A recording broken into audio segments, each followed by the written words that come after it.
It started like any other quiet morning in my neighborhood. Birds were singing, the air was fresh, and I was sipping my coffee thinking about the list of chores I needed to get done. My home sat on a peaceful street, with a yard I'd worked hard to keep tidy and a fence that marked the edge of my property. I'd built that fence myself, spending weekends measuring, hammering, and making sure it looked perfect. It wasn't just a barrier, it was a piece of pride. It kept my space private, safe, and mine. But as I looked out toward that fence, something felt different. From a distance, I noticed a strange gap in the wooden panels. At first, I thought maybe one of the boards had loosened over time or maybe strong winds had pushed it out of place. But as I walked closer, my heart started to race. It wasn't weather damage. It wasn't an accident. Someone had deliberately broken it. One whole section was gone, snapped, splintered, and lying in the grass like it had been ripped apart in a hurry. I just stood there, staring at it, trying to understand why. That's when I saw her. My neighbor. Everyone in the area knew her as the woman who always had something to complain about. She'd knock on doors to tell people their lawn wasn't trimmed enough, or that their garbage cans were left out too long. She had a way of acting like she owned the whole block. People called her Karen behind her back, not because of her real name but because of her attitude. And there she was, casually walking right through the gap in my fence, as if it had always been an open walkway. I froze for a second, trying to process what I was seeing. She was using my yard like it was her personal shortcut. No knocking, no asking permission, nothing. Just a confident stroll, like she had every right to be there. She didn't even look at me. She just kept walking, stepping over my flowers, cutting across the lawn, and heading toward the street on the other side. My mind was spinning. Did she actually do this? Did she break my fence to make a path for herself? I decided to follow at a distance just to see where she was going. Sure enough, she crossed right through my property, out the broken section of the fence and into the back alley. That's when it hit me, this wasn't the first time she'd done it. The grass was worn down where she walked, a little dirt path running from her backyard to mine. She'd been using my property as her personal walkway for who knows how long. The only difference now was, she'd made it official by destroying the fence. When she disappeared from view, I turned back and walked slowly toward the broken panels.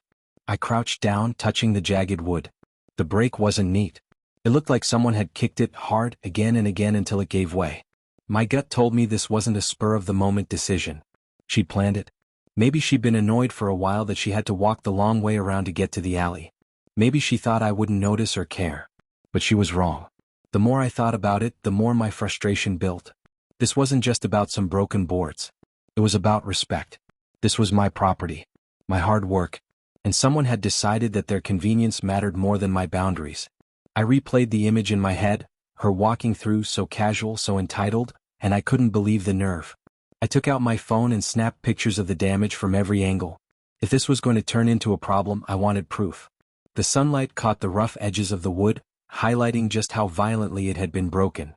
My fence wasn't just bent, it was destroyed. As I stood there, phone in hand, I could feel my coffee going cold. The quiet, peaceful morning I'd started with was gone. Replaced by the sound of my own thoughts, racing to figure out what I was going to do about this. Somewhere deep down, I already knew this wasn't going to end with a simple conversation. This was the kind of neighbor who didn't take responsibility, who turned every confrontation into a scene, who made herself the victim even when she was in the wrong. And if she thought breaking my fence and walking through my yard was something she could get away with, she had no idea what she just started. I didn't even have time to put my phone down before I saw movement again. From the corner of my eye, there she was, coming back the same way she'd left, walking right through the gap like she was strolling in her own backyard. She didn't even slow down when she saw me standing there. Her eyes flicked to mine for a split second, but there wasn't a shred of guilt in them. If anything, she looked annoyed, like I was the one in her way. I stepped forward, blocking her path. "Did you break my fence?" I asked, my voice calm but tight. She stopped, tilted her head, and gave me a little shrug. "All that? Yeah, it was falling apart anyway. I just made it easier to get through. You should be thanking me." My jaw dropped. She wasn't even trying to deny it. In her mind, she'd done me some kind of favor. I told her it was my property and she had no right to damage it. She waved a hand like I was making a big deal out of nothing. "It's just a shortcut," she said. "I've been walking this way for years. The fence was in the way. Besides, it's not like you even use this side of your yard." My blood boiled. Not only had she destroyed my fence, but now she was telling me which parts of my own property I could value. I asked her to stop using my yard immediately, but she just smiled, a smug little smile that told me she had no intention of listening. She brushed past me, her shoulder knocking mine as she went through the gap again. I stood there watching her walk away, my hands clenched at my sides. She wasn't going to stop. She thought she was untouchable. That night, I couldn't shake the image of her casually striding through my yard like it was hers. I replayed the conversation over and over, thinking of all the things I should have said. I knew talking to her again wouldn't change anything. She'd just twist my words or laugh it off. This wasn't going to be solved with a polite request.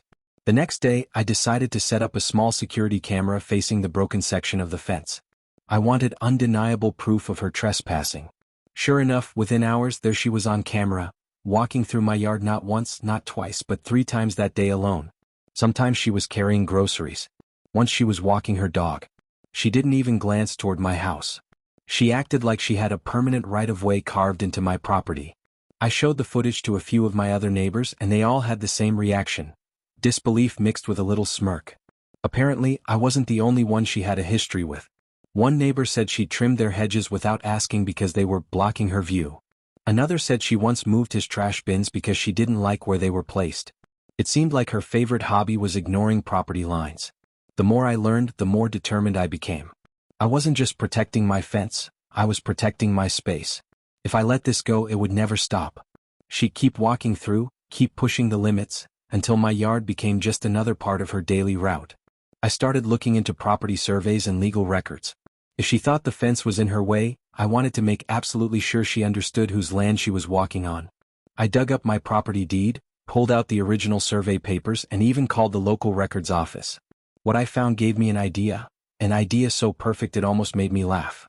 Not only was the fence well within my property line, but there was a narrow strip of land between her house and mine that she didn't own, and it was for sale. I sat there at my kitchen table, staring at the map, imagining the possibilities.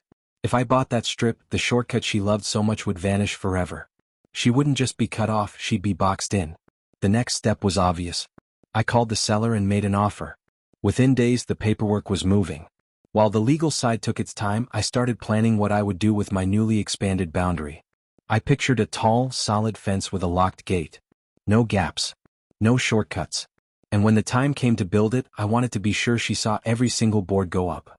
The day the sale went through, I stood in my yard holding the papers like they were a golden ticket.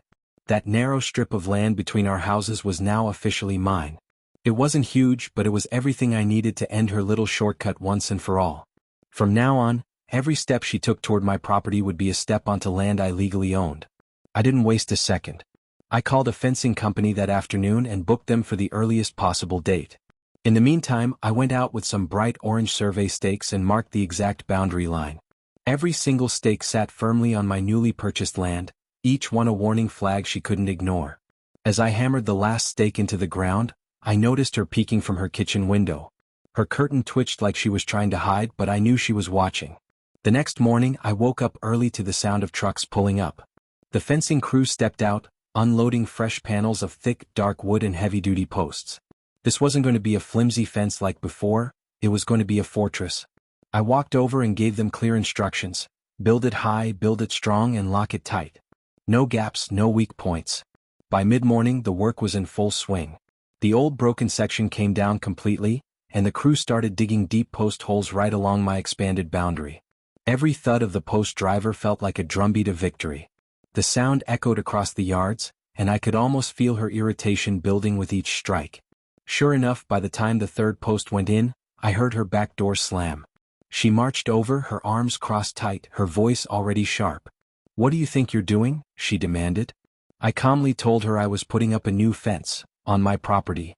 Her eyes darted to the survey stakes, and I could see the moment she realized the fence wasn't going where the old one had been. It was moving closer to her side, right onto the strip I now owned. Her face twisted in disbelief. "You can't do that. You can't just take my space," she snapped. I pulled the paperwork from my pocket and held it out. "Actually," I said, "this is my space now. Bought it fair and square." She refused to even glance at the documents, shaking her head like the reality just couldn't be true. "This is ridiculous. You're boxing me in," she yelled. The fencing crew kept working while we talked, their hammers and drills drowning out her complaints. I didn't bother arguing. The law was on my side and every board going up was proof of it. By early afternoon, the fence was already towering above us, panel after panel locking into place. The gap she'd once strolled through so freely was now a wall. She stayed outside most of the day, pacing in her yard, muttering under her breath and occasionally throwing glares my way. When the crew finally reached the spot where her shortcut had been, I stepped forward with a heavy metal gate. The kind that locks from the inside. I had them set it into the fence so it opened toward my yard only. Once it clicked shut, I slid the bolt across and snapped a padlock into place. The metallic clink was the sweetest sound I'd heard all week. Her shortcut was gone. Just like that. No more wandering through my flowers. No more stomping across my lawn. And now, even if she wanted to, she couldn't open the gate from her side. She was officially locked out. But the real moment came when the crew packed up and drove off, leaving the fence standing tall and solid. I stayed outside, admiring the work, running my hand along the smooth wood. That's when I caught her standing in her own yard, staring at the fence like it was a prison wall. For the first time, she didn't look smug or dismissive. She looked cornered. I didn't say a word. I just gave her a small nod, turned and walked back into my house. The message was clear. This was my property, my rules and my boundaries. And they weren't going anywhere. The first few days after the fence went up were strangely quiet. I didn't see her taking her usual shortcut. No more sudden appearances in my yard. No more casual strolls across my grass. For once, the space around my home actually felt like it belonged to me again. But the quiet didn't last. I knew it wouldn't. People like her don't just accept things when they don't go their way, they find new ways to push back. It started small. One morning, I noticed fresh footprints in the dirt right up against the new fence. They weren't mine. It was obvious she'd been walking along it, testing it, maybe looking for a weak spot. Later that afternoon, I saw her in her yard with a tape measure, stretching it from her side toward the fence, as if she was hunting for a technicality to use against me. She didn't say a word to me that day, but the way she kept glancing over told me she was working on something. Then came the complaints. I got a letter in the mail from the HOA saying my fence was too tall and might be in violation of neighborhood guidelines. I knew exactly who had filed that complaint. What she didn't realize was that I'd already checked every regulation before I started building. My fence was perfectly legal. I sent the HOA a polite response with copies of the zoning rules and my property survey. That ended the issue, but I could almost hear her grinding her teeth from next door. The next week, I caught her peeking over the top of the fence while I was out watering my plants. She ducked back down quickly, pretending she hadn't been watching, but I knew better. I decided to make it clear I was aware. I looked right at the spot where her head had been and smiled, just enough to let her know I saw her. She didn't try that again. But she wasn't finished. One evening, just before sunset, I stepped outside to bring in the trash bins and noticed something strange. The gate lock was scratched up as if someone had been trying to mess with it. The marks were fresh, bright silver against the dark metal. I checked my security camera footage later, and there she was, caught in full color, standing at the gate with her hand on the lock. She didn't have tools, but she was clearly trying to see if it would open. After a moment, she stepped back, looked around, and walked off like nothing happened. Seeing that footage made my blood boil, but it also gave me an idea. If she wanted to play games, I could play better. The next day, I installed a stronger padlock, industrial grade with a thick, reinforced shackle. I also added a second latch inside, hidden from view. Even if she somehow broke the padlock, she'd still be stuck. Then, for good measure, I added a small, smile, you're on camera sign right above the gate. A couple of days later, I got my first real reaction. I was in my kitchen when I heard the faint sound of rattling metal. I quietly stepped to the window and saw her at the gate again, trying the lock. The moment her eyes landed on the sign, her face froze. She stepped back, looking up at the camera like it had just appeared out of nowhere. Then she turned and marched straight into her house without looking back. From that point on, her frustration became almost comical. She started going the long way around the block every time she needed to reach the alley. I'd catch glimpses of her walking with her head down, avoiding eye contact with me completely. And yet, she couldn't resist letting me know how she felt. One afternoon, I found a crumpled note shoved under my mailbox. In messy handwriting, it read, "You're ruining the neighborhood." No name, no signature, but it didn't take a detective to figure out who sent it. I kept the note, sliding it into the same folder as the property deed, HOA letter, and camera screenshots. Every piece of evidence was part of the same story. She had crossed the line, and now she hated the fact that she couldn't cross it anymore. But I knew this was far from over. This wasn't just about a fence anymore. This was about control, pride, and the fact that she was losing both. And deep down I could feel it, she was planning her next move. It didn't take long before her next move came, and it was louder than I expected. One Saturday morning I was working in the backyard when I heard shouting from the other side of the fence. At first I thought she was arguing with someone else, but then my name cut through the air, sharp and angry. She was calling for me, demanding that I come out and face her like a neighbor. I walked toward the gate, staying calm, but my heart was already picking up speed. When I reached the fence, she was standing there, hands on her hips, face red, eyes locked on me like she was ready for battle. "This is ridiculous," she said, her voice almost shaking. "You're treating me like a criminal for walking through a piece of land I've always used. I've lived here longer than you." I told her again, calmly, that it wasn't her land. I even reminded her that I had bought the strip fair and square, and I had every right to block it off. Her answer? A loud mocking laugh. "You think a few papers give you the right to trap me in my own yard?" she snapped. "This is harassment." I could have argued with her point by point, but I didn't bother. I simply said, "You're not trapped. You have a front door. You have a driveway. You just don't have my shortcut anymore." The way her face tightened told me that hit harder than anything else I could have said. She switched tactics almost instantly. Her tone softened and she tried to play the victim. "Look, I'm just saying, it's a small thing for you, but it makes my life so much easier. Why can't you just let me through once in a while? I promise I won't bother you." I didn't buy it for a second. This was the same person who had ripped my fence apart without asking, and now she wanted me to trust her? When I told her no, her expression snapped back to pure anger. She muttered something under her breath and stormed back into her yard. For a moment I thought maybe that would be the end of it for the day. I was wrong. An hour later I heard the sound of voices outside, 2, maybe 3 of them, coming from her side. I peeked over just enough to see her talking to a couple of other neighbors. She was gesturing toward my fence, pointing at the gate, shaking her head like she was telling them the most unfair story they'd ever heard. One of them looked over at my yard and gave me a half smile, the kind that says, "Yeah, I know what's really going on." The other looked uncomfortable, like they'd been pulled into something they didn't want to be part of. By late afternoon she made her next attempt. This time it wasn't direct confrontation, it was noise. She set up a Bluetooth speaker in her backyard and blasted music so loud it rattled the boards of my fence. Not pleasant music either. The kind with sharp beats and heavy bass that made the ground vibrate. It was clearly meant for me. I wasn't going to give her the satisfaction of reacting. I stayed inside, closed my windows, and turned on my own music just loud enough to drown hers out. It must have driven her crazy that I didn't storm over to complain. The next day the music was gone. But she still wasn't done. A few evenings later I noticed trash, empty soda cans and fast food wrappers, scattered right along the fence line on my side. It didn't take a genius to figure out how they got there. I cleaned it up without saying a word, but now I was watching her more closely than ever. My camera stayed on, capturing everything. The truth was, she was running out of ways to fight back without crossing into territory that could get her in real trouble. And from the look in her eyes every time we crossed paths, she knew it. The fence wasn't just blocking her shortcut anymore. It was a daily reminder that she'd lost a battle she thought she couldn't lose. But if I'd learned anything by now, it was that she wouldn't stop trying to win. And sure enough, her most desperate move was still on the way.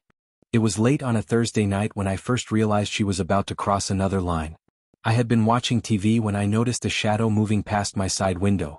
At first I thought it was just a cat or maybe a raccoon, but then I heard the faint crunch of footsteps on gravel. Slow, deliberate footsteps.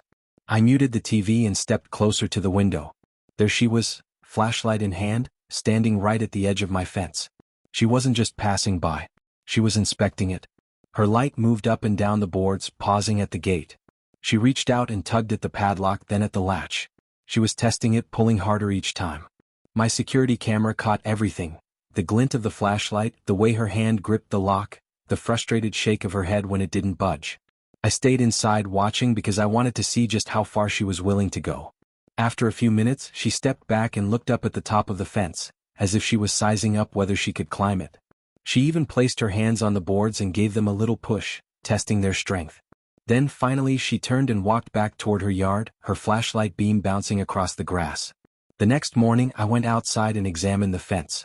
The gate had fresh scratches again, deeper this time, and there were faint scuff marks on one of the boards, right where her hands had been. She was clearly looking for a way to break through. She wasn't just frustrated anymore. She was determined. That day I doubled my efforts. I reinforced the gate with heavy-duty brackets and added a second security camera that pointed directly at it. I even installed a small motion sensor light so that if anyone came near it at night, the entire area would light up like daylight. I wanted her to know that every move she made would be seen. 2 nights later it happened again, but this time the light did its job. I was sitting at my desk when I saw the sudden flash of white flood my backyard. I checked the camera feed and there she was, frozen like a deer in headlights, staring straight up at the light. She stood there for a second, then quickly turned and hurried back toward her house. For the next week things were tense. I'd catch her glaring at me whenever we crossed paths, but she didn't say a word. It was like she was waiting for the right moment. And then on Saturday morning she finally snapped. I was in the yard planting new flowers when I heard her voice, sharp and loud. "You think you're clever, don't you?" I looked up and she was standing on her side of the fence, arms crossed. I didn't answer so she kept going. "All these locks, all these cameras, you think that makes you safe? You're just making everyone hate you." I calmly told her I wasn't interested in arguing. But that only seemed to fuel her. She started pacing along her side of the fence, pointing at it as if she was giving some grand speech to an invisible audience. "This is a neighborhood. People are supposed to share. You're ruining everything." I could have laughed if I wasn't so annoyed. This was the same person who had smashed my fence apart to take a shortcut, and now she was lecturing me about community spirit. I turned back to my flowers, refusing to give her more of my attention. She hated that. I could feel her watching me, waiting for me to crack. Eventually she stormed off, muttering under her breath. But the whole encounter left me on edge. I knew her well enough by now to understand that she wouldn't just yell and leave it at that. She was building up to something bigger, something she thought would get her way once and for all. And as much as I hated to admit it, I could sense it coming. Something told me she was about to try the boldest stunt yet, and this time she might finally cross a line she couldn't come back from. It happened on a bright, sunny afternoon when I was least expecting it. I was inside working on my laptop when I heard a loud metallic clang from outside. At first I thought it might be the wind or maybe the trash bin tipping over.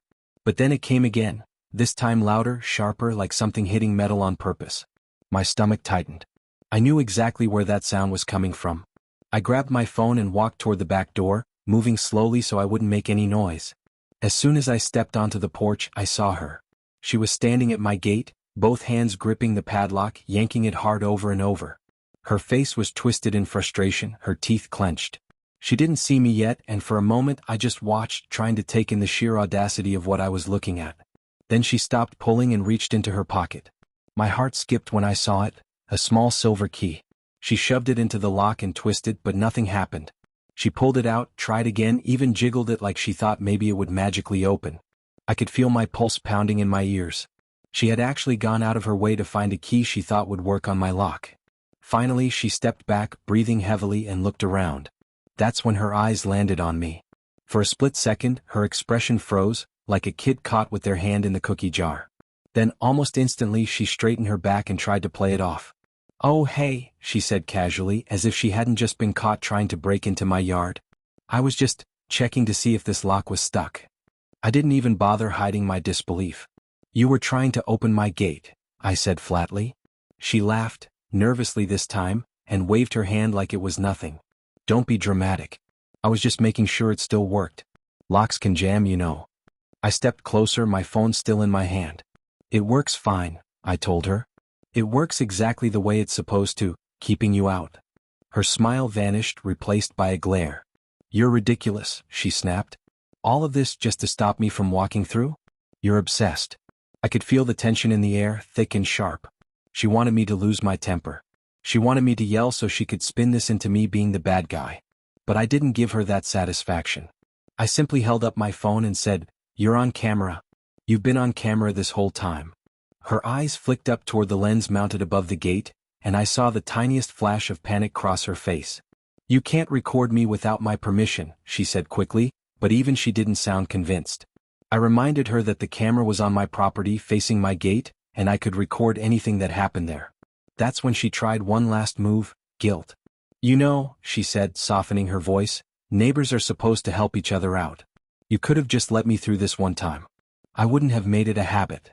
I stared at her, thinking about all the times she had walked through my yard like she owned it, all the damage she had done, all the lies and games.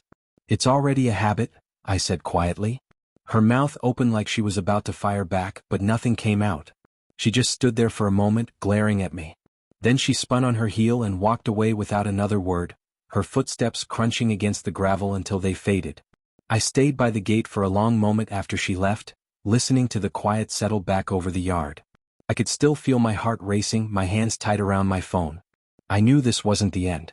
People like her didn't give up, they just changed tactics. And sure enough, as the afternoon sun dipped lower and shadows stretched across the grass, I caught her again. Not at the gate this time. Not even near the fence.